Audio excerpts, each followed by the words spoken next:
வணக்கம். என்னுடைய பேர் பிர்லா போஸ். வில் டைரக்டர் வந்து சிவராமன் சார். ஆக்சுவலாக வந்து அவர் ஹைகோர்ட் லாயர். படம் பார்த்தீங்கன்னா அக்டோபர் 10 இன்னைக்கு வந்து ரிலீஸ் ஆயிருக்கு. வில் மீன்ஸ் உயில், அது எல்லாருக்கும் தெரியும். இன்னைக்கு வில் டீமே ரொம்ப சந்தோஷப்பட்டிருக்கோம். எனக்கு இரட்டிப்பு சந்தோஷம். ஏன்னா இப்போது வழக்கமான அதிகமாக பண்ணது சினிமாவில் வந்து அஃபிஷியல் ரோல்ஸ் தான், போலீஸ் ஆஃபீஸர் ரோல் தான். சிவராமன் சார் வந்து எனக்கு வந்து ஒரு அப்பா கேரக்டர் கொடுத்துருக்காரு. கொடுத்து சினிமாவில் வந்து பிர்லா போஸை இப்படி ஒரு பரிமாணத்திலையும் நான் காட்டுவேன் அப்படின்னு சொல்லி காட்டியிருக்காரு. அதுக்கு என்னுடைய நன்றியை வந்து நான் தெரிவிச்சுக்கிறேன்.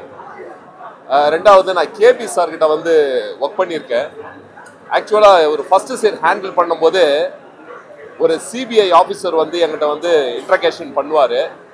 அப்போவே நான் தெரிஞ்சுக்கிட்டேன், இவர் வந்து வேற மாதிரியான ஒரு இயக்குனர், இவருடைய தாட்ஸு திங்கிங் எல்லாம் வேற மாதிரியா இருக்கும் அப்படின்னு சொல்லி. எனக்கு வந்து முழு படத்தோட கதை தெரியாது. என்கிட்ட சொன்னாங்க, இந்த கூஸ்ட் கேமிங் விஷயத்தை பற்றி பண்ண போகிறோம் அப்படின்னு சொல்லி. அலேக்கா என்னுடைய பொண்ணு கேரக்டர் வந்து இவங்க பண்ணியிருக்காங்க. உண்மையாகவே இந்த உலகத்தில், ஏன்னா எனக்கு பொண்ணு கிடையாது, நான் படம் பார்த்து எமோஷன் ஆயிட்டேன். இந்த மாதிரி அழகான தேவதைகள் வந்து சஃபர் ஆகிட்டு இருக்காங்க.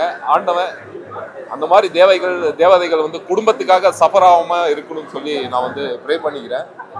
ரொம்ப எமோட் ஆகிட்டேன். சீன்ஸ் எல்லாம் பார்த்தீங்கன்னா உண்மைக்கு ரொம்ப நெருக்கமாக இருந்தது. உண்மையாகவே அலேக்காவோட பர்ஃபார்மன்ஸ் வந்து வேற மாதிரியாக இருந்தது.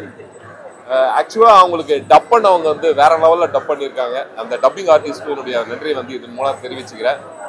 அப்புறம் அந்த கோர்ட்டு சீன்ஸ் எல்லாம் உண்மையாகவே இது இன்னும் ஹாலிவுட் ஸ்டைலில் இருந்தது. எல்லாம் ரொம்ப லைவாக இருந்தது. ஏன்னா சார் அந்த ஃபீல்டில் இருந்ததுனால ஒவ்வொரு விஷயமும் ரொம்ப மைன்யூட்டாக பண்ணியிருந்தாரு. இன்னும் விக்ராந்த் சார் பார்க்கும்போது எனக்கு ரொம்ப பொறாமையாக இருக்கும். ஏன்னா அவருடைய அந்த ஃபிட்னஸ், அந்த எனர்ஜி லெவல், நான் கிட்டத்தட்ட அவரை வந்து 25 வருஷமாக பார்க்குறேன். பாடி லாங்குவேஜ் அப்படியே யூஸ் பண்ணியிருக்காரு. அவருடைய பர்ஃபார்மன்ஸ் எல்லாம் அவ்வளோ நேர்த்தியாக இருந்தது.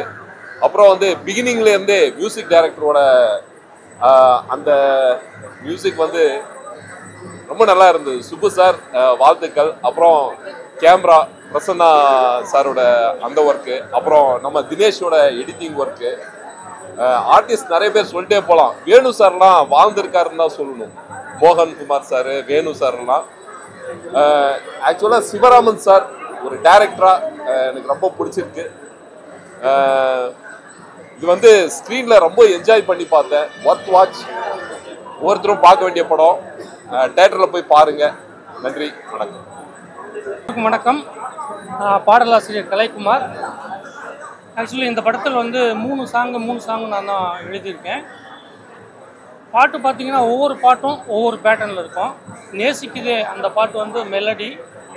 அப்புறம் ஒரு குத்து சாங்கு டெஸ்லா, அது ரொம்ப வைரலாக போச்சு, யூடியூப்பில் நீங்கள் பார்த்துருப்பீங்க. அதுக்கடுத்து ஃபேமிலி சாங் ஒன்று, அள்ள அள்ள தீராத அன்பை தருவோமேன்னு. மியூசிக் வந்து இருக்கிறது வந்து நம்ம சோனியா அகர்வால் மேடத்தோட தம்பி சௌரப் அகர்வால் பண்ணியிருக்காரு. பார்த்தீங்கன்னா மூணு சாங்குமே மூணு பேட்டர்னில் ஒவ்வொரு வெரைட்டியாக ரொம்ப அருமையாக முதல் படத்துலேயே தன்னுடைய முழு திறமையும் காட்டியிருப்பார். ரீரெக்கார்டிங்கும் ரொம்ப பிரமாதமாக பண்ணியிருந்தார். ரொம்ப ஒரு நேர்த்தியான ஒரு இசையமைப்பாளராக அடுத்து அவருக்கு மிகப்பெரிய ஒரு ஃப்யூச்சர் இருக்குன்னு கண்டிப்பாக நம்புகிறேன்.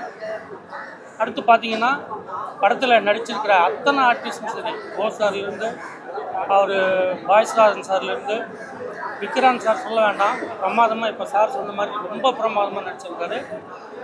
அலேக்கா இது முதல் படமாக இருந்தாலுமே ரொம்ப ஒரு எக்ஸ்பீரியன்ஸாக ஆர்டிஸ்ட் மாதிரி பண்ணியிருக்காங்க. நிச்சயமாக அவங்களுக்கு இந்த படத்தில் அவார்டு கிடைக்க வாய்ப்பு இருக்குது. அதே மாதிரி பிரசன்னாவும் சரி, எடிட்டிங் தினேஷும் சரி, எல்லாருமே அவங்களுடைய பங்கை மிக சிறப்பாக பண்ணியிருக்காங்க. இயக்குனர் எஸ் சிவராமன் சார் பற்றி சொல்லணும்னா, எனக்கு அவர் வந்து கிட்டத்தட்ட ஒரு 25 ஆண்டுகால நண்பர். அவருடைய அனைத்து படங்களுக்கும் எல்லா பாட்டும் நான் தான் எழுதியிருக்கேன். எல்லா பாட்டுமே வந்து ஒவ்வொரு சுச்சுவேஷனும் ஒவ்வொரு செலக்ட் பண்ணி பண்ணுவார். அதே மாதிரி அவருக்கு பாட்டு நல்லா அமைஞ்சிருக்கு எல்லா படத்துலையுமே. இந்த படத்துலையும் மிகச்சிறப்பாக அமைஞ்சிருக்கு. ரொம்ப அருமையாக ஒரு நேர்த்தியாக ஒரு கமர்ஷியல் வித் ஆர்ட் ரெண்டும் கலந்த மாதிரி மிக அருமையாக பண்ணியிருக்காரு. கண்டிப்பாக இந்த படத்துக்கு ஒரு அவார்டு கிடைக்க வாய்ப்பு இருக்குது. நிச்சயமான நேஷனல் அவார்டு கிடைக்கவே வாய்ப்பு இருக்குது. ரொம்ப அருமையாக பண்ணியிருக்கார் படத்தை. அவருக்கு என்னுடைய வாழ்த்துக்களை தெரிவிச்சுக்கிறேன். மற்றும் இந்த அனைத்து குழுவினருக்கும் என்னுடைய வாழ்த்துக்கள் தெரிவிச்சுக்கிறேன். நீங்கள் தான் எல்லாரும் ஆதரவு கொடுத்து இந்த படத்தை மிகப்பெரிய வெற்றியாக்கணும். நன்றி, வணக்கம். தினேஷ்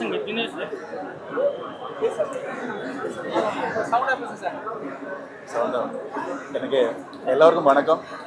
என் பேர் பத்ரி. சொந்த ஊர் கேரளா தான், அதனால் பேசும்போது மலையாளம் கலந்து வரும். எனக்கு இதில் வாய்ப்பு கொடுத்த சிவராம் சாருக்கு ரொம்ப ரொம்ப நன்றி. ஏன்னா என்ன மாதிரி சான்ஸ் கேட்டு வரவருக்கு வாய்ப்பு கொடுக்குற பெரிய விஷயம். ஷூட்டிங் நடக்கும்போது தான் நான் சான்ஸ் கேட்டேன், எனக்கு சான்ஸ் கொடுத்துருக்கு. அதனால சாருக்கும் கடவுளுக்கும் நன்றி சொல்கிறேன். இந்த படம் நல்லபடியாக நல்ல ஒரு இதில் வரணும், அதனால் கடவுளுக்கு வேண்டிய நன்றி. He was assistant to Saurabh, your music director. So present media எல்லாருக்கும் ரொம்ப தேங்க்ஸ். நீங்கள் வந்து படம் பார்த்ததுக்கு. இந்த படத்துக்கு மியூசிக் டைரக்டர் வந்து சௌரப் அகர்வால். அவர் ஒரு ஸ்டூடியோ மீட் பண்ணி நானும் அசிஸ்ட் பண்ண ட்ரை பண்ணேன் இந்த மூவி ஸ்டார்ட் பண்ணும்போது. ஸோ மெயினாக வந்து பார்த்தீங்கன்னா எனக்கு இந்த ப்ராஜெக்ட் வழியாக சாரோட ஒர்க் பண்ணுற சான்ஸ் கிடச்சிது. அதான் துபாயில் இருக்கார் அவர், ஹெல்ட் அப் அட் துபாய். அதனால தான் என்னை வந்து பார்க்க சொன்னார். ஸோ நான் பார்த்துட்டு இருந்தேன். நீங்கள் பார்த்துட்டு மியூசிக்லாம் எப்படி இருக்குன்னு உங்கள் கமெண்ட்ஸ் எல்லாத்தையும் ஷேர் பண்ணுங்கள். ஸோ டேரக்டர் கூடயும் சார் கூடயும் ஒர்க் பண்ணது, ஆல் த டெக்னீஷியன்ஸ் ஒர்க் பண்ணது ரொம்ப சந்தோஷமாக இருக்குது. So thank you all. Thank you so much. ஏதாவது உங்களுக்கு ஏதாவது யூ வாண்ட் டு ஆஸ்க், ஏதாவது கேள்வி கேட்கணும்?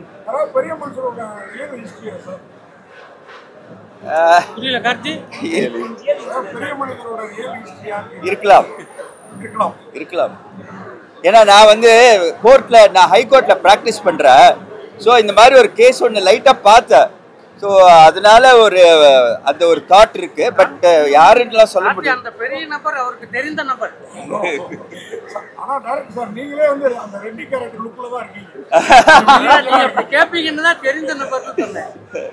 இல்லை, நான் அந்த கேரக்டர் பண்ணியிருந்தா நல்லா இருக்குமான்னு தெரியல. பட் அதுதான் நம்மளோட தாட்.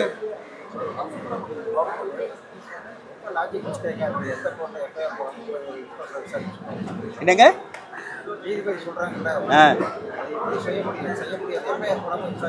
அதெல்லாம் இல்லை. நான் கோர்ட்ல பார்த்துருக்கேன். இந்த கோர்ட் சுவமோட்டோவா கேட்க சொல்லலாம். அட்வொகேட் கமிஷனரே அப்பாயிண்ட் பண்றாங்க.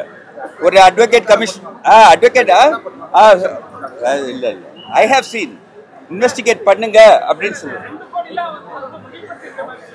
எது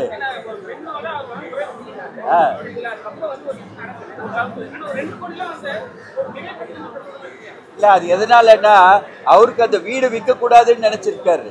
அது வீடை விற்க கூடாது, இந்த எல்லாரும் சேர்ந்து இல்ல ஏங்க அதுதான் சீன்ஸா இருக்கு. இல்ல எல்லாரும் சேர்ந்து அந்த வீடை வித்துருவாங்க. அவர் சின்ன வயசுல இருந்தே இங்க இருந்து படிச்ச வீடு, அவருக்கு பிடிச்ச வீடு, அவங்க அப்பா வீடு, யாருக்கும் விற்க வேணாம்னு சொல்ல. இன்ஃபேக்ட் அந்த சீன் இருந்தது, அப்பா விற்க வேணாம்னு சொன்ன சீன் இருந்தது. பட் அது ஃபுட்டேஜ்ல போயிடுச்சு. பட் என்ன ரீசன்னா, இந்த மாதிரி ஒரு நமக்கு ஆசையான இருக்கிற இடத்த வில்லகமா எழுதி வச்சுட்டு போயிட்டோம். இங்க அவருக்கும் பிடிச்ச பொண்ணு தான், சரி கிடைச்சதுன்னா அதுக்கு கிடைக்கட்டும், இல்லை வேற யாருக்கும் கிடைக்க கூடாதுன்றது தான் தாட்டு. அது என்ன ரீசன் ஆகுதுன்னா, அந்த பொண்ணு கிட்ட இருக்கும்போது அவங்க மாமா சம்பந்தி வேற சண்டை போடுவார் இல்லையா, அந்த காண்டுல அந்த வெறுப்புல இந்த மாதிரி இல்ல. அது மட்டும் இல்ல, அந்த பொண்ணுகிட்ட ஒரு நேர்மை இருந்தது.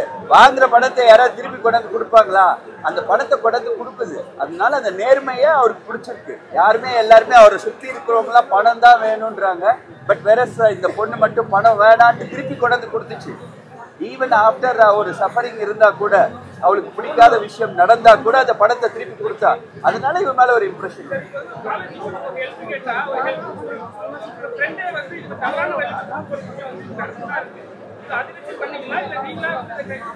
நிறைய அந்த மாதிரி நடக்கிறது, நிறைய அது மாதிரி நடந்திருக்கு, நானும் கேள்விப்பட்டிருக்கேன். இது ஒரு தாட் தான். சார் டைரக்டர் சார், அது மாதிரி ஒரு நல்ல அழகா ஒரு கதை எடுத்துட்டு போயிருக்கீங்க. ஆனா கிளைமாக்ஸ்ல ஒரு கருத்து சொல்றேன்ட்டு, அதாவது நிறைய பேருக்கு குழந்தை இல்லாம தவிக்கிறாங்க.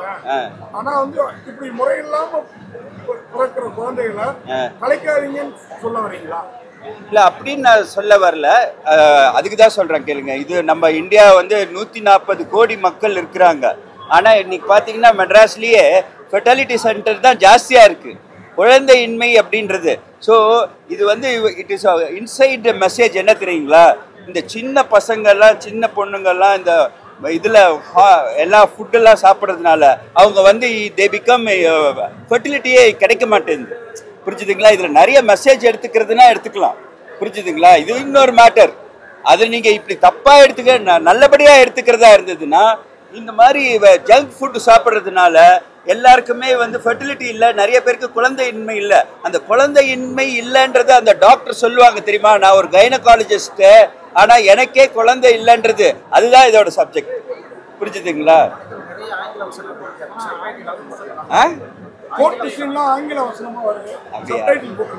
இப்ப எல்லாருக்குமே ஆங்கிலம் தெரியுது சார். சார் அதெல்லாம் பழைய காலம் சார். இப்ப சாதாரணமா இங்க எல்லாமே ஜிபேட் பண்ணி எல்லாம் பாத்துருவாங்க. நீங்க அங்க வார்த்தை வர வர கூட கத்து.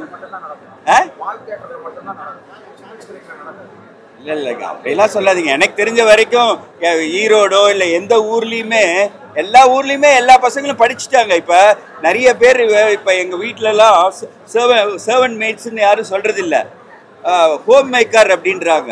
அவங்க பசங்க வந்து காலைல பைக்கில் கொண்டு வந்து விட்டுட்டு போகிறாங்க, எல்லாம் படிச்சுட்டாங்க. ஆனால் அம்மா மட்டும் சரி அதே வேலை செய்யணுன்ட்டு ஆசைப்படுறாங்க. ஸோ அதனால் எல்லாருமே இப்போ எல்லாருக்குமே புரியுது. அது புரியலன்னா கூட சார், சினிமான்றது it is beyond language. Language இல்லாமல் இல்லை அதான் மொழி தான் சொல்கிறேன். மொழி இல்லாமல் மொழிக்கும் மீறி படத்தை ரசிக்க முடியும்னு என்னோட தாட். அதனால ஏன்னா ஹைகோர்ட்லலாம் நீங்கள் போய் தமிழில் ரொம்ப பேசுனீங்கன்னா அசிங்கமாக இருக்கும். அதனால சொல்லி அதான் சொன்னேன், கேள்விப்பட்ட கதை. சார் படத்துக்கு நம்ம ஊரில் நிறைய பாடலாசிரியர்கள் இருக்காங்க. அதில் மியூசிக்கும் பாட்டும் ஹைலைட்டாக இருந்தது. ரொம்ப நாளைக்கு அப்புறம் கலைக்குமாரம் மொத்த படத்துக்கும் சில பாடல் தீம் மியூசிக்காக இருந்தாலும் ஏன் யூஸ் பண்ணீங்க? அவர் வந்து சின்ன வயசுலேருந்து இப்போ 6 படம் பண்ணியிருக்க. நான் பாட்டு கொடுக்கலன்னா அங்கே ரெக்கார்டிங் தேட்டர்லேயே வந்து தகராறு பண்ணுவார். ஆனால் but is a very good friend. First நான் யார்கிட்டையும் அசிஸ்டண்டாலாம் யார்கிட்டையும் இல்லை. இவர் தான் ஃபஸ்ட்டு என் படத்துக்கு கூட வந்து ஸ்டார்ட் கட்டுலாம் சொல்லுவார். அதனால ஆமாம், அதனால இஸ் எ குட் ஃப்ரெண்ட். எந்த கதையாக இருந்தாலும் சொல்லுவேன், லைக் பண்ணுவேன். ஆனால் இந்த படத்தை பொறுத்த வரைக்கும் இந்த கதை உருவானதுக்கு காரணம் வந்து என்னோட எடிட்டர் தினேஷ். அந்த தினேஷ் வந்து டெய்லி வருவார் வீட்டுக்கு, போன படம் எடிட் பண்ணவர், ஏதாவது ஒரு கதை சொல்லுவேன். அப்போ இந்த கதையை சொன்ன போது அவருக்கு பிடிச்சது, சார் இதில் பண்ணலாம் அப்படின்ட்டு ட்ராவல் டவுன். தேங்க்யூ.